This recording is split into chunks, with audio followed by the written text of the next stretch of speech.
Mga kapuso, isang lalaking nakamotorsiklo ang sumalpok sa isang poste sa Mangaldan, Pangasinan.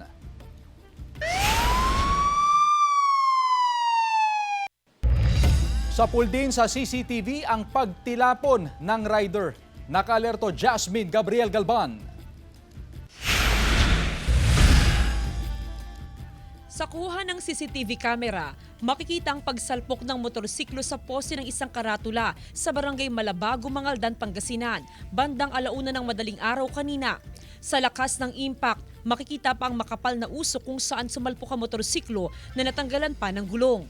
Tumila po ng lalaking rider ng motorsiklo. Nakasingle po siya, ma'am. Papuntang Dagupan, galing po ng Mangaldan. Tapos, yun pagdating niya, mula dito sa barangay hall, mabilis na siya. Hanggang sumalpok siya, siguro hindi niya nakita na Y yung daan. Kasi yung daan po is Y. Tapos doon siya napunta sa papasok. Ilang sandali lang, dumating na rin ang mga opisyal ng barangay na rumisponde sa aksidente. Isinakay sa ambulansyang biktima at dinala sa pagamutan na hanggang ngayon ay patuloy na inoobserbahan. Hindi patukoy ang pagkakakilanlan ng biktima. Wala kasing dalang anumang gamit ng biktima. Nasira rin daw ang cellphone ng biktima. Medyo wasak, kaya ang ginawa nila is tumawag sila ng ambulansya.